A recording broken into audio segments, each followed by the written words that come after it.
ಕಾನೂನುಬದ್ಧವಾಗಿ ಮತ್ತು ಸಂವಿಧಾನಾತ್ಮಕವಾಗಿ ಇಲ್ಲಿ ಏನು ಹೋರಾಟಗಳು ಜನರ ಪರವಾಗಿ ನಡೀತಿದ್ದಾವೋ ಅದರಂತೆ ನಾವು ಮುಂದೆ ನಡ್ಕೊಳ್ತೀವಿ.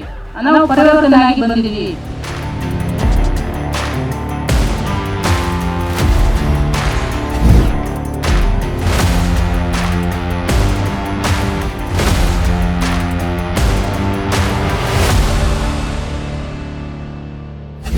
ನಮ್ಮ ಕರ್ನಾಟಕ ಇಂದಿಗೆ ನಕ್ಸಲ್ ಮುಕ್ತ ರಾಜ್ಯವಾಗಿ ಹೊರಹೊಮ್ಮಿದೆ.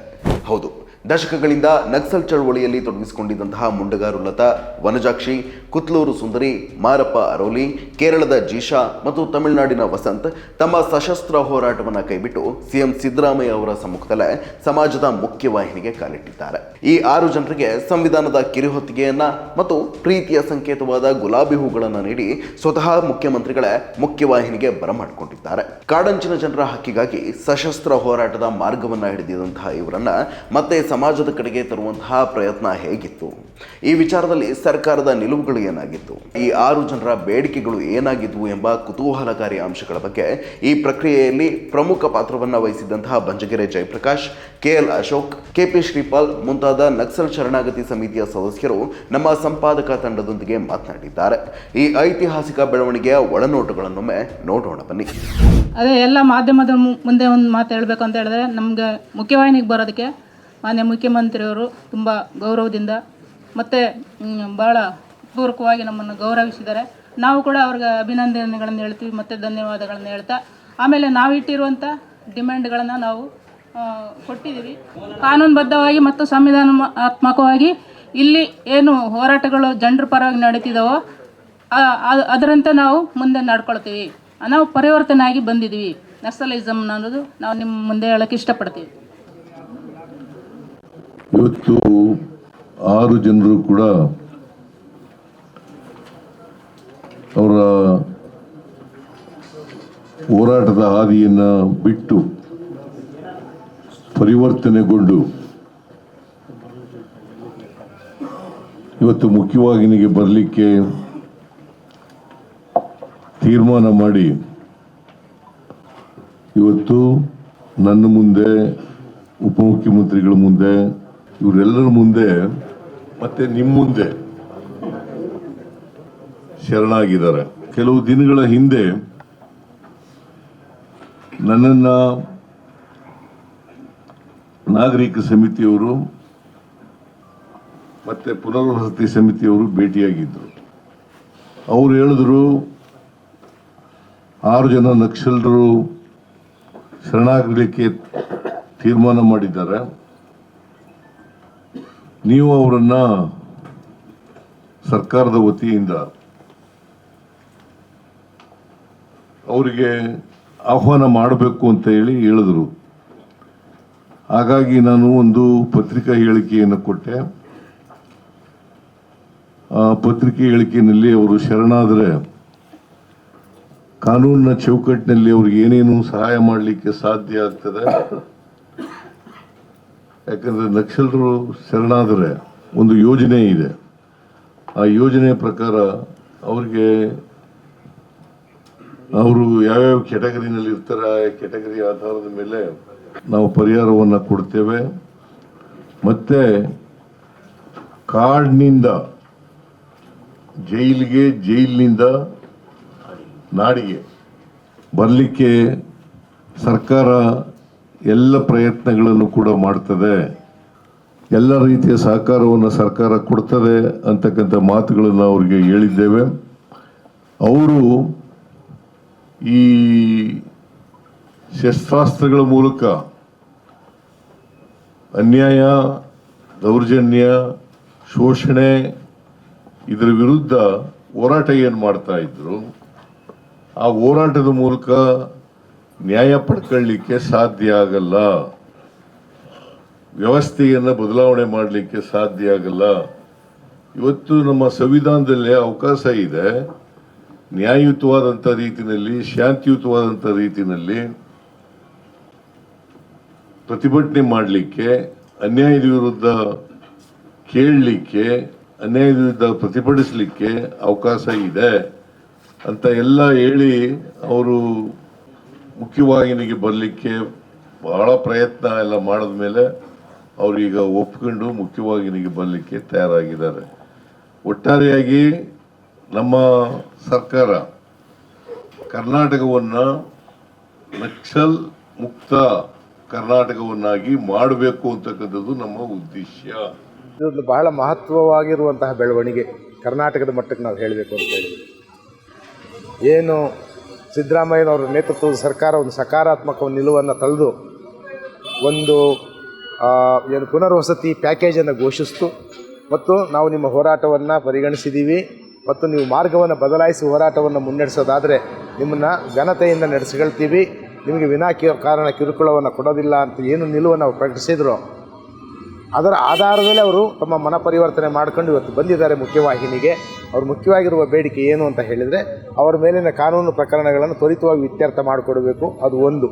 ಇನ್ನೊಂದು ಕಡೆ ಅಲ್ಲಿ ಅರಣ್ಯವಾಸಿ ಆದಿವಾಸಿಗಳಿಗೆ ಇರುವಂತಹ ಬೇಡಿಕೆಗಳೇನಿದೆ, ಭೂಮಿ ಹಕ್ಕು ಪತ್ರ, ನಾಗರಿಕ ಸೌಕರ್ಯ ಇತ್ಯಾದಿ ಬೇಡಿಕೆಗಳೇನಿದೆ, ಏನು ಅರಣ್ಯ ಇಲಾಖೆ ಅಧಿಕಾರಿಗಳಿಂದ ಕಿರುಕುಳ ತಪ್ಪಿಸೋದು ಇತ್ಯಾದಿಗಳೇನಿದೆ, ಅವೆಲ್ಲವನ್ನು ಕೂಡ ಸರ್ಕಾರ ಕ್ರಮ ತಗೊಳ್ಬೇಕು, ಅವರ ಅಭಿವೃದ್ಧಿಗೆ ಹೆಚ್ಚಿನ ಅನುದಾನವನ್ನು ಮೀಸಲಿಡಬೇಕು ಅಂತ ಅವರನ್ನು ಕೇಳ್ಕೊಂಡಿದ್ದಾರೆ.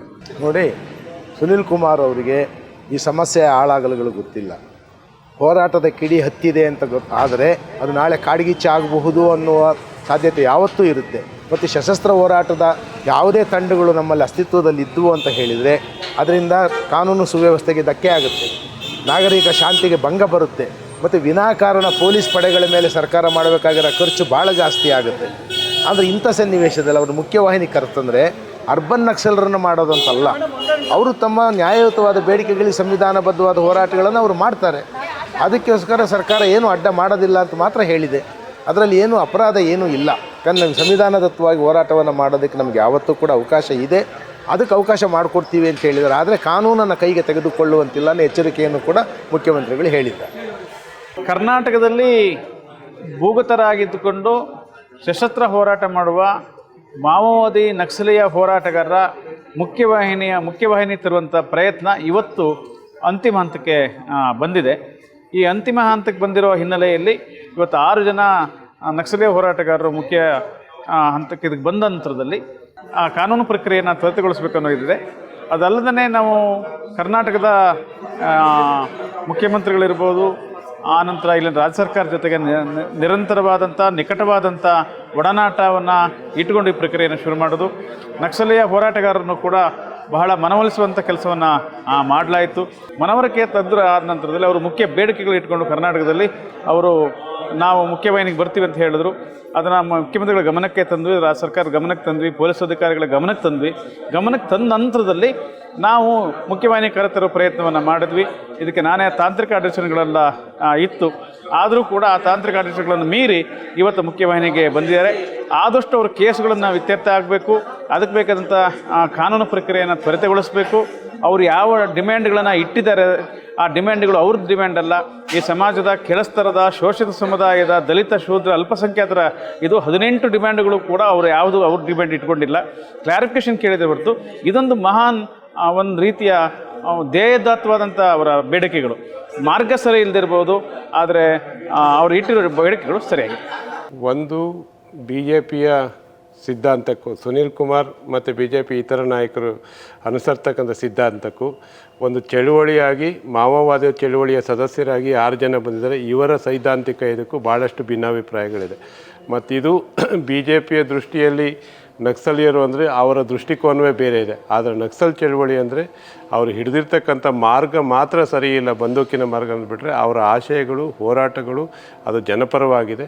ಆ ಜನಪರವಾದಂಥ ಹೋರಾಟದ ಆಶಯಗಳನ್ನಿಟ್ಟು ಅತ್ಯಂತ ಪ್ರಾಮಾಣಿಕವಾಗಿ ತಮ್ಮ ಹೋರಾಟವನ್ನು ಮುಂದುವರಿಸ್ತಕ್ಕಂಥವ್ರು ಪ್ರಜಾಸತ್ತಾತ್ಮಕದ ಅಡಿಯಲ್ಲಿ ಚಳುವಳಿಯನ್ನು ನಡೆಸಲಿಕ್ಕೆ ಮನವೊಲಿದು ಬಂದರೆ ಮತ್ತು ಜೊತೆಗೆ ಈ ರೀತಿಯ ಬಂದೂಕಿನ ಚಳುವಳಿಯಿಂದ ಒಂದು ಸರ್ಕಾರಕ್ಕೆ ಕರ್ನಾಟಕ ಸರ್ಕಾರವೇ ತಿಂಗಳಿಗೆ ಸುಮಾರು 50ರಿಂದ 60 ಕೋಟಿ ರೂಪಾಯಿಯನ್ನು ವೆಚ್ಚ ಮಾಡ್ತಿತ್ತು. 5 ವರ್ಷಕ್ಕೆ 250ರಿಂದ 280 ಕೋಟಿ ಖರ್ಚಾಗ್ತಿತ್ತು. ಅದು ANF ಅವರಿಗೆ ಕೂಂಬಿಂಗ್ಗಳು ಇವೆಲ್ಲ ಖರ್ಚುಗಳು ಬರ್ತಾಯಿತ್ತು. ಇವೆಲ್ಲವೂ ಕೂಡ ಇವತ್ತು ಕರ್ನಾಟಕ ಈ ದಿನದಿಂದ ಇವತ್ತು ನಕ್ಸಲ್ ಮುಕ್ತವಾಗಿದೆ. ವರ್ಷಕ್ಕೆ ಸರ್ಕಾರಕ್ಕೆ 80 ಕೋಟಿ 100 ಕೋಟಿ ರೂಪಾಯಿ ಹಣ ಉಳಿದಿದೆ ಮತ್ತು 5 ವರ್ಷಕ್ಕೆ 250-300 ಕೋಟಿ ರೂಪಾಯಿ ಹಣ ಉಳಿದಿದೆ. ಆ ಹಣವನ್ನು ಯಾವ ಭಾಗದಲ್ಲಿ ಜನರ ಸಮಸ್ಯೆಗಾಗಿ ಈ ಚಳುವಳಿ ಹುಟ್ಟಿತು. ಯಾವ ಜನರ ಸಮಸ್ಯೆಯನ್ನು ಸರ್ಕಾರ ಈಡೇರಿಸಲಿಲ್ಲ, ಸರ್ಕಾರಗಳು ಮಾತನ್ನು ಕೇಳ್ತಿಲ್ಲ ಹೋರಾಟಕ್ಕೆ ಅಂತೇಳಿ ಈ ಚಳುವಳಿ ಹುಟ್ಟಿತ್ತು. ಆ ಭಾಗದ ಜನರಿಗಾಗಿ ಮತ್ತು ಆ ಭಾಗದ ಆದಿವಾಸಿ ಜನರಿಗಾಗಿ ಆ ಹಣವನ್ನು ಖರ್ಚು ಮಾಡೋದ್ರ ಮೂಲಕ ಸರ್ಕಾರ ಜನಪರವಾಗಿ ಅಭಿವೃದ್ಧಿಯನ್ನು ಮಾಡಲಿಕ್ಕೆ ಸಾಧ್ಯವಾಗುತ್ತೆ. ಹಾಗಾಗಿ ಕರ್ನಾಟಕ ಸರ್ಕಾರ, ಅದರಲ್ಲೂ ಸನ್ಮಾನ್ಯ ಮುಖ್ಯಮಂತ್ರಿಗಳ ಈ ನಿಲುವೇನಿದೆ ಇದು ಇಡೀ ದೇಶಕ್ಕೆ ಮಾದರಿಯಾಗಿರ್ತಕ್ಕಂಥದ್ದು. ಅದೇ BJPಯ ಸುನೀಲ್ ಕುಮಾರ್ ಅವರ ಕೇಂದ್ರ ಸರ್ಕಾರದ ಗೃಹ ಮಂತ್ರಿಗಳು ಡಿಸೆಂಬರ್ 15ನೇ ತಾರೀಕು ಛತ್ತೀಸ್ಗಢದಲ್ಲಿ ಶರಣಾದಂತಹ ಮುಖ್ಯವಾಹಿನಿಗೆ ಬಂದಂಥ ನಕ್ಸಲರಿಗೆ ಹೇಳ್ತಾರೆ, ಅತ್ಯಂತ ನನಗೆ ಖುಷಿಯಾಗಿದೆ, ಭಾರಿ ಬದಲಾವಣೆ ಇದು ಅಂತೇಳಿ. ಅಲ್ಲಿ ಕೇಂದ್ರದ ಗೃಹ ಮಂತ್ರಿ BJPಯವರು 15ನೇ ತಾರೀಕು ಪ್ರೆಸ್ ಸ್ಟೇಟ್ಮೆಂಟನ್ನು ಕೊಟ್ಟು ನನಗೆ ಅತ್ಯಂತ ಇವತ್ತು ಸಂತೋಷವಾಗಿದೆ, ಮನ ಬದಲಾಯಿಸಿ ಮುಖ್ಯವಾಹಿನಿಗೆ ಬಂದರು ಅಂತ. ಆದರೆ ಇಲ್ಲಿ ಅದೇ ಪಕ್ಷದ ಮಾಜಿ ಮಂತ್ರಿಗಳು, ವಿಧಾನಸಭಾ ಸದಸ್ಯರು ಈ ರೀತಿ ಹೇಳಿಕೆಗಳನ್ನು ಕೊಡ್ತಕ್ಕಂಥದ್ದು ಅದೊಂದು ರಾಜಕೀಯ ಪ್ರೇರಿತ ಮತ್ತು ಅವರಿಗೆ ಯಾವುದೇ ಸೈದ್ಧಾಂತಿಕ ಬದ್ಧತೆಗಳಾಗಲಿ, ಜನಪರ ಕಾಳಜಿ ಆಗಲಿ, ಚಳುವಳಿಯನ್ನು ಗೌರವಿಸೋದಾಗಲಿ, ಸಮಾಜದ ಬಗ್ಗೆ ಗೌರವವನ್ನು ಇಲ್ಲದೆ ಸಮಾಜದ ಜನರ ಬಗ್ಗೆ ಕಾಳಜಿ ಇಲ್ತಕ್ಕಂತಹ ಬೇಜವಾಬ್ದಾರಿಯ ಹೇಳಿಕೆ ಅದು. ಆದರೆ ಸರ್ಕಾರ ತೆಗೆದುಕೊಂಡಂಥ ಕ್ರಮ ಸರಿ ಇದೆ. ಅದರ ಜೊತೆಗೆ ಸಮಿತಿಯ ಸದಸ್ಯರಾಗಿ ನಾಗರಿಕರಾಗಿ ಒತ್ತಾಯಿಸ್ತೀವಿ, ಸರ್ಕಾರ ಏನು ಅವರ ಹಕ್ಕೊತ್ತಾಯಗಳನ್ನು ಈಡೇರಿಸ್ತೀವಿ ಅಂತ ಹೇಳಿದೆ ಅದನ್ನು ಮಾನ್ಯ ಮುಖ್ಯಮಂತ್ರಿಗಳು ಆದಷ್ಟು ಬೇಗ ಈಡೇರಿಸಬೇಕು. ಆ ನಂಬಿಕೆ ನಮಗಿದೆ. ಆ ನಂಬಿಕೆಯನ್ನು ಸರ್ಕಾರ ಉಳಿಸ್ಕೊಳ್ಬೇಕು ಅಂತೇಳಿ ಈ ಮೂಲಕ ಒತ್ತಾಯಿಸ್ತೇವೆ. ನಾವು ಹೊರಗಡೆ ಬರೋದಕ್ಕೆ ಆಸಕ್ತಿ ಇದ್ದಂಥ ಕೆಲವ್ರನ್ನ ಮುಖ್ಯವಾಹಿನಿಗೆ ತರೋ ಪ್ರಯತ್ನದಲ್ಲಿ ತೊಡಕೊಂಡ್ವಿ. 2014ರಲ್ಲಿ ನಮ್ಮ ನಾಡಿನ ಹಿರಿಯ ಚೇತನ ಆಗಿದ್ದ ದೊರೆಸ್ವಾಮಿ, AK ಸುಬ್ಬಯ್ಯ, ಗೌರಿ ಲಂಕೇಶ್ ಇವರ 3 ಜನಗಳ ಸಮಿತಿಯಲ್ಲಿ ಮೂಲಕ ನಾವು 2014ರಲ್ಲಿ ನೂರ್ ಮತ್ತು ಶ್ರೀಮನಿ ನಾಗರಾಜ್ ಅವ್ರನ್ನ ಹೊರಗಡೆ ಕರ್ಕೊಂಡು ಬಂದ್ವಿ. ಅದಾದಮೇಲೆ ಸರ್ಕಾರ ಅಫಿಷಿಯಲ್ ಆಗಿ ಒಂದು ಈ ಪುನರ್ವಸತಿ ಸಮಿತಿ ಅಂತಲೇ ಮಾಡಿದೆ. ಅದಕ್ಕೆ ಮುಂಚೆ ಈ ಸಮಿತಿ ಇರಲಿಲ್ಲ. ಸೊ ಈ ಸಮಿತಿಯ ಪ್ರಕಾರ ಅದು ಏನು ಸವಲತ್ತು ಕೊಡ್ತಾರೋ ಅದನ್ನು ತಗೊಳ್ಳಿಕ್ಕೆ ಬಯಸಿದಂಥ ಒಂದು 8 ಜನ ಹೊರಗಡೆ ಬಂದರು. ಆದರೆ ಅದರ ಮೂಲಕ ಯಾವುದೇ ರೀತಿಯ ಸರಿಯಾದ ಪರಿಹಾರ ಸಿಕ್ಕಲಿಲ್ಲ. ಕೆಲವ್ರಿಗೆ ಸಿಕ್ತು, ಕೆಲವ್ರಿಗೆ ಸಿಗಲಿಲ್ಲ. ಈ ವಿಕ್ರಮಗೌಡರ ಹತ್ಯೆ ಆದಮೇಲೆ ನಾವು ಅದನ್ನೇ ಮುಖ್ಯವಾಗಿ ಇಟ್ಕೊಂಡ್ವಿ. ನೀವು ಇಲ್ಲಿವರೆಗೆ ಬಂದಿರೋ ಪರ್ಟಿಕ್ಯುಲರ್ಲಿ ಬದ್ರಿನಾಥ ಮತ್ತು ಕನ್ಯಾಕುಮಾರಿ ಅವರು ಎದುರಿಸ್ತಾ ಇರೋ ಸಮಸ್ಯೆಗಳನ್ನ ಸಾಲ್ವ್ ಮಾಡ್ತೀನಿ ಅನ್ನೋ ಭರವಸೆ ಕೊಟ್ಟರೆ ನಾವು ಇವಾಗಿರೋ ಮನುಷ್ಯರನ್ನ ಕರ್ಕೊಂಡು ಬರ್ಬೋದು. ಇಲ್ಲ ಅಂದರೆ ನಮಗೆ ಅವ್ರ ಮುಂದೆ ಕೇಳೋಕ್ಕೆ ಅವಕಾಶವೇ ಇರೋಲ್ಲ ಅಂತ ಹೇಳಿದ್ದಕ್ಕೆ ಅದಕ್ಕೊಂದು ಇನ್ಶೂರೆನ್ಸ್ ಕೊಟ್ಟಿದ್ದಾರೆ. ಆ ಇನ್ಶೂರೆನ್ಸ್ ಮೇಲೆ ನಾವು ಮಾತಾಡಿದ್ವಿ ಮುಖ್ಯವಾಹಿನಿಗೆ ಬರಲಿಕ್ಕೆ ಅಂತ. ಇವತ್ತು ಅವ್ರು ಬಂದಿದ್ದಾರೆ.